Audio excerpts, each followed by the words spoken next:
Hello everyone, welcome to today's live stream, Daily Portrait Practice. I just finished 2 hours of sketching with people in Zoom, and we do it every Tuesday, and everyone with access to Zoom is welcome to join us. It is delightful, so much fun. And I see 15 of you here are waiting. Thank you for waiting. I'm a little bit late because I just was drawing. But let's do some more drawing. I see Ingrid, Kitty, Ellen, and Sabra, and Eddie are here. Hello, hello. So nice to have you here. And anyone else who's hanging out, please say hello in the chat and hit the thumbs up button for this video and subscribe to my channel if you haven't already. I'm going to show you something. We were talking about this last week, I think. I have these blocks of anthroposophic beeswax crayons. And we were talking about eating them and how art supplies aren't good to eat. But you can see here's a distinctive bitten bite mark. This one was also bitten into. But my kids have kind of grown out of crayons and still have these. And I'm going to try using them.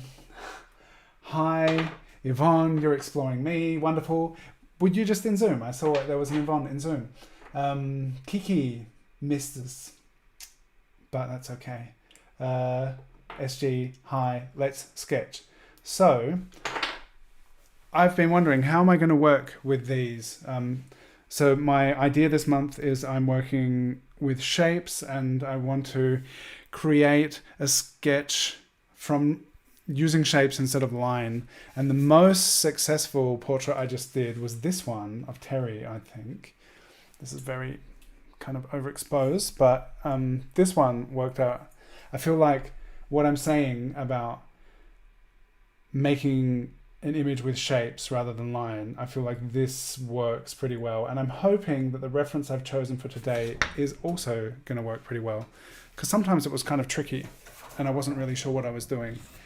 But this will be the first time that I've tried making a portrait with these blocks of crayon.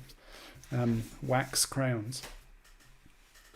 Where's my sketchbooks? How is everyone? Hello Nana. Hello Annette.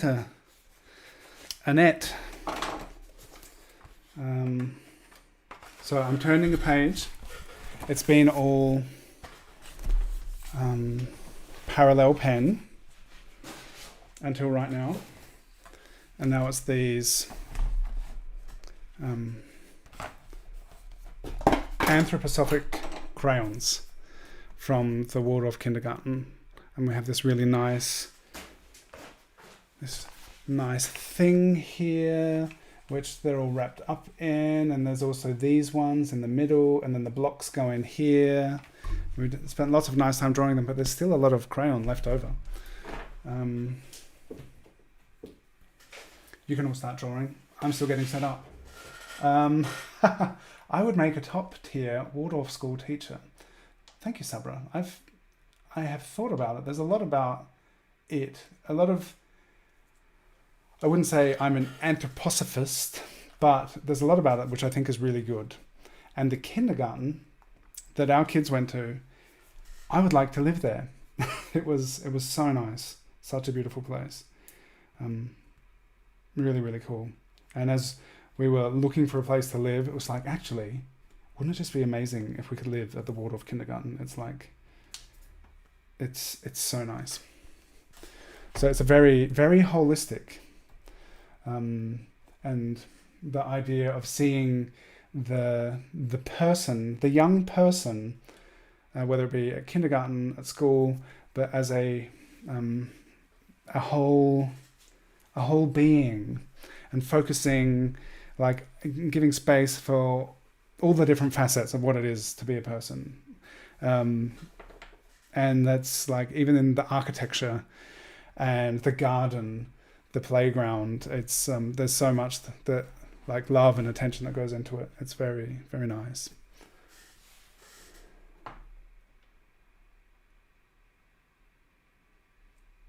I kind of wish I went to the Waldorf school where I grew up. I didn't. And that's okay. It's all right. Just in retrospect, because I did so much art and stuff. Like, that's very different to the kind of art I also did a lot of art at the school I went to. But okay, wish me luck. Krista's here. Hello. This is a new way of using wax blocks. Yeah, right. I also thought this was really interesting. I realized as I was sketching with these that they're so broad that it's the size I usually work at. This is very big. So if I was working bigger, I feel like I'd kind of it's a bit intimidating, the size of this. I really like how this one turned out. So I'm going to this is going to be my guide. I would like it to be something like this. Yeah, wish me luck. Let's do it. Okay, colors, such bright colors. And they're all like really intense. So it's interesting. These are the colors. I tested them out. What are the colors? These are the colors. And just by adding less pressure is not that intense, but I'll go with orange. The orange seemed like a pretty good skin tone. This is a mugshot, by the way, from no glasses today. I haven't been wearing glasses for a week and a half. They're right here. I'm not going to wear them. These are wax crayons. This is not oil pastel. This is wax. So it's different. And I think it'll be easier for myself if I kind of make this big. And we'll see.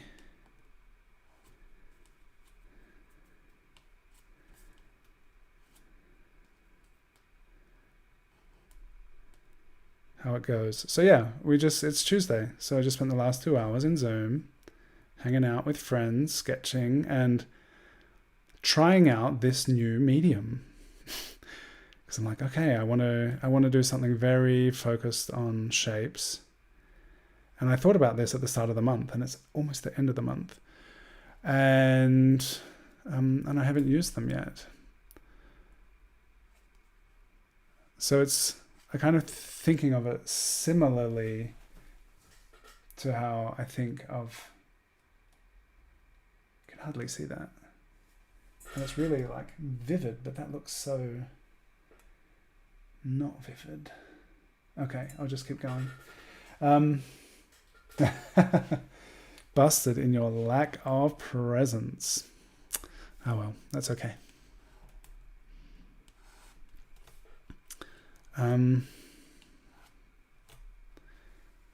So this person was in the 1920s, Sydney, was suspected of stealing. And interestingly, a lot of the people, I have a whole book of 1920s mugshots from Sydney, the Roaring Twenties, and a lot of people are suspected of things, and sometimes it's like, I wonder what the things were, and wonder if there was any reason. I guess there's reasons, but it's interesting looking through these mugshots and thinking, what are the circumstances that led to this person being photographed by the Sydney police photographer. And he's a pretty good photographer. I think his name was George Howard. And I've worked from these images often in the past, and it's a really interesting kind of window into a different era, and having these like just brief backstories of the people portrayed in the book. Very brief. Some of them, there's a bit more information. Some of them are repeat suspects, and there's a lot of information about them.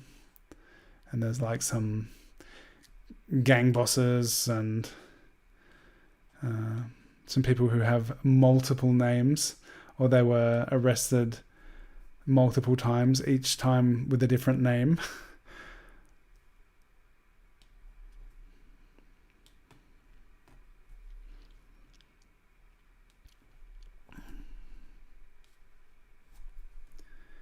And I was wondering, wrong part of the country, but when I see, this is maybe the youngest portrait in that book, and when I see it, I wonder if this could be my grandmother, my nana, who's very wonderful. I know it's not. I think it's not. But it just makes me think. If you're interested in drawing a whole lot of these mugshots, I've done, I think, 3 live streams where I've done multiple portraits from this book. It was from an exhibition called Underground.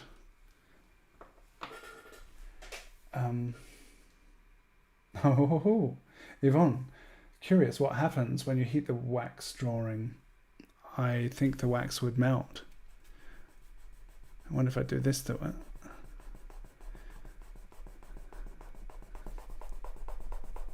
It's like melting a bit, right? Oh, you could like fill in the gaps like that. FX Node. You know you're getting old when you have to take off glasses to read stuff. I know that I've had these glasses for a while and I'm in need of new glasses. But I see there are some scratches. Just the surface has kind of, it's not smooth anymore. And I can see the way the light is reflected, that there's this kind of wobbliness in the surface. So it's some kind of plastic, which is, I just can't see as well with them anymore. And when I'm here in the room, I feel like I have to look around the scratches to be able to see. But when I look outside, everything's kind of uncrisp. Yeah, with a hot iron, I guess it would depend how much you do it, how much wax you have on the image as to like what the outcome would be. I remember at school when I was a kid that we did art with crayons and we melted our work to see what would happen with an iron. We ironed onto our drawings.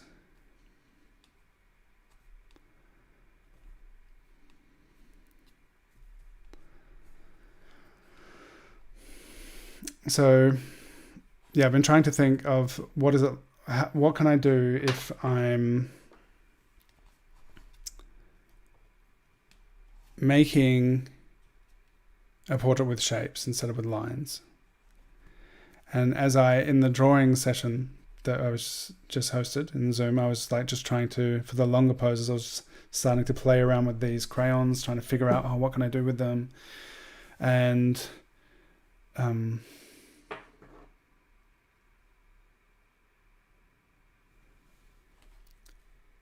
at some point I was like drawing back on top of the crayon drawing to really, because it's so, Patricia had a good suggestion. I could carve it to get a really clear edge and could get really sharp with the edge, which there's some way of like, it's what I'm trying to do, I guess, like by using the side. I have like this big, broad edge that I'm using. But like the detail around the eyes is going to be very hard unless I really like cut into the crayon to get a really clear, crisp edge.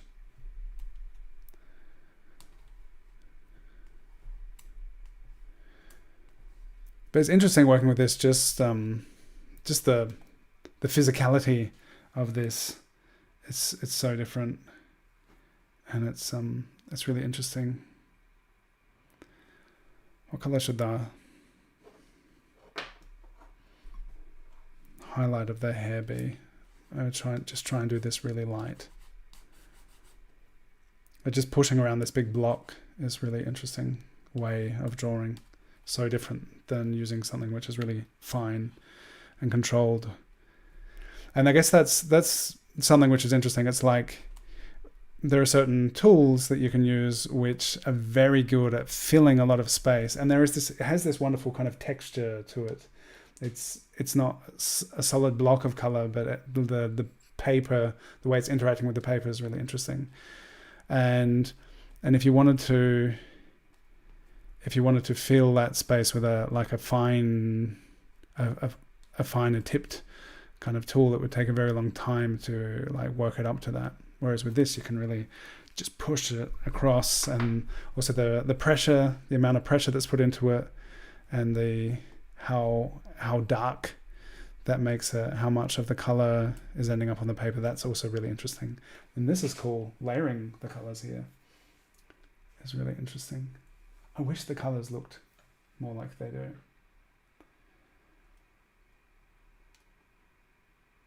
It's probably good to do an updated eye test. I like to tell myself that my eyes are as good as when I first got my glasses. But that's just what I'm telling myself. It would be interesting to do a test and see if what I'm telling myself is right or not. It's kind of a bit more vibrant. Hello, Martina.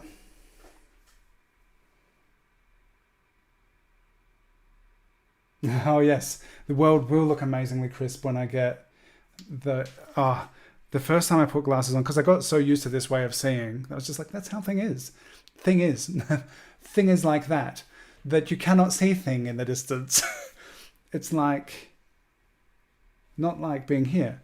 So once I had the glasses, I was just like, the resolution of everything was kind of overwhelming. It's like, this is not how things look. That I remember that very well.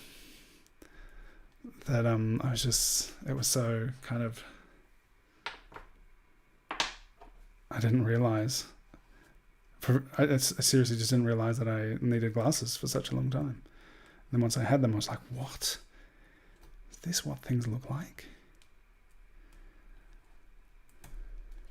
They're not just always blurry in the distance. It makes sense for things to be blurring in the distance. Like when we're painting, you can make things blurry in the distance, and that looks, it controls the way you're looking at things in the image. You don't want everything to be in focus all the time. And that's how it was with my eyesight.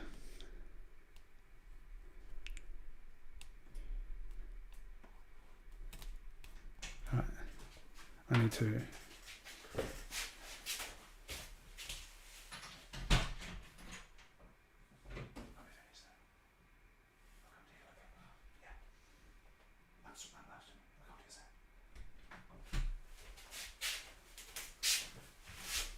I had one visitor, and they want to come in here to sleep. One wants me to read to them. Okay, so there's interesting things happening here. I'm going to draw a bit.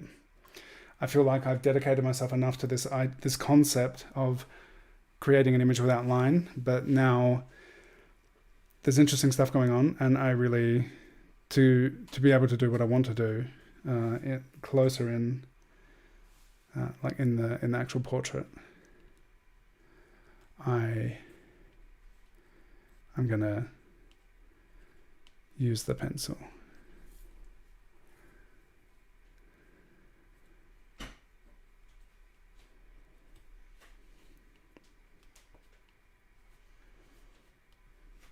Or maybe I can do more than I thought with this.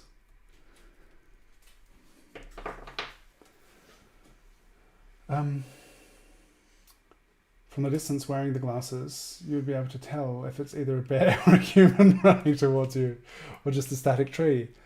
Point taken. New glasses is a bit like getting new eyeballs. Contacts even more so. Very good FX node. And Martina says, I would suggest trying to shave off some of the block and maybe using the tip for finer details. This is good. I could do such a thing. there's also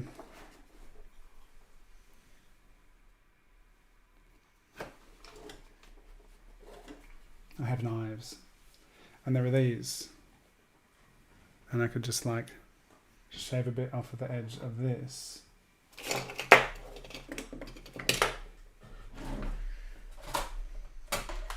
But if I use a pencil, it would be a multimedia piece. I can call myself a multimedia artist, as I just was recently told in Zoom.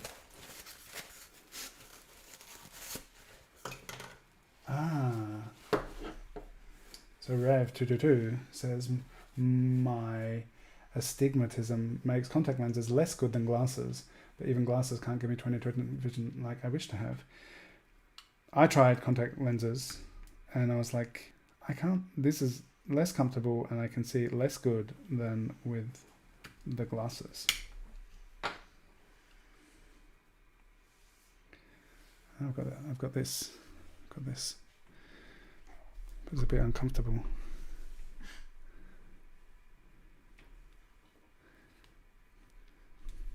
No. It's useful to have the long part to hold rather than trying to draw with a little flake. Oh, but it's breaking when I cut it.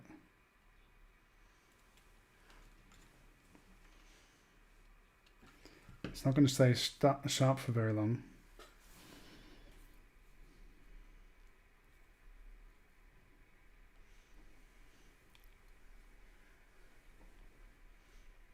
Oh.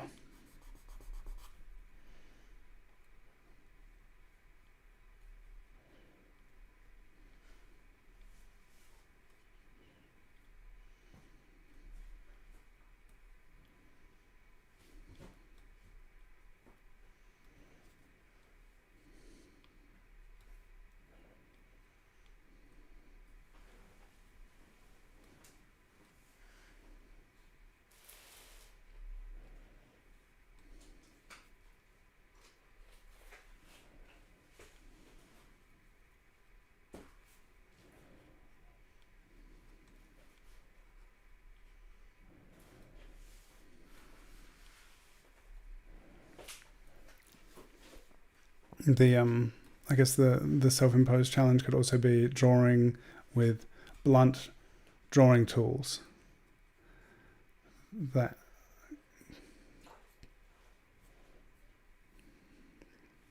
This feels very blunt. But yeah, that was this thing I was thinking about. It's like if the work surface is big enough, then even blunt and big tools, there's something about the texture that you can create with these big marks that then if it was on a larger work surface, it could be really interesting. Just the actual, I guess the nature of the medium that's being used and the way you kind of implement and interact with it.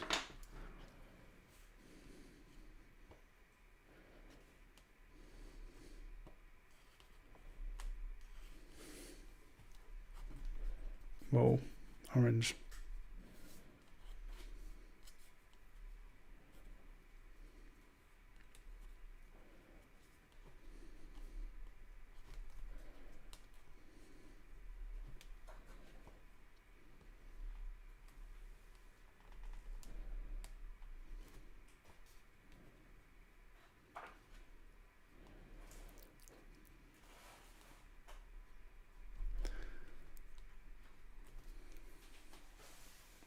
I'm going to use the pencil a bit. Sanding paper.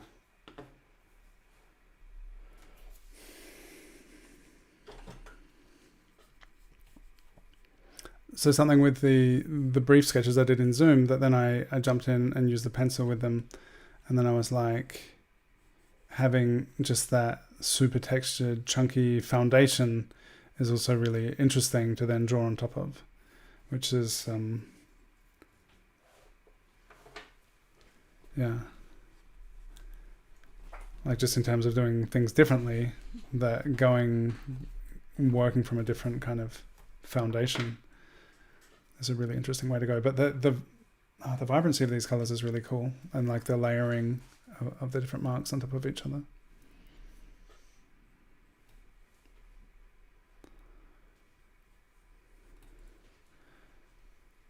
So this is as far as I feel like I'm going to wrap this up soon. And in terms of like 20-minute portraits, I don't feel like this is the one that I would be most happy with, this result, but it's interesting, and I sense some interesting potential if I were to keep exploring this idea of starting with big areas of color. I feel like this could still, I could maybe tighten it up and keep layering things, and that this still has potential that I feel like I could keep working on it, but I don't want to right now. I want this to be short. But it's interesting. I feel like this has been a valuable contribution to this month's topic of making portraits without line, even though I did get the pencil a bit. But yeah, I've never made a portrait with these crayons, and now I have. So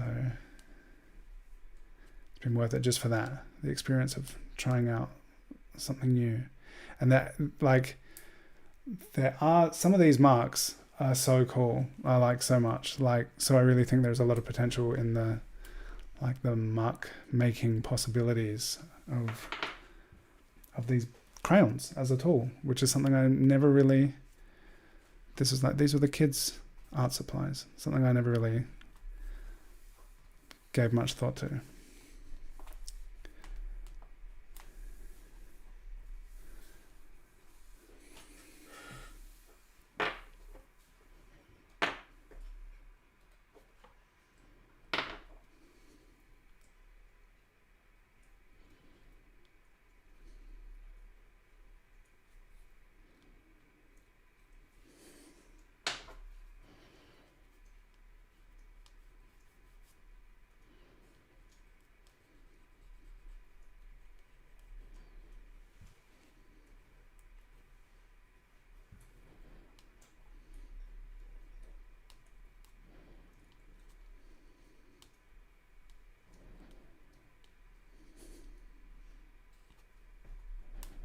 All right, how's everyone doing? You done?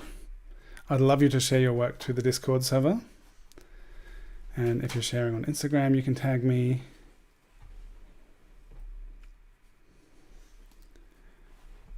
And the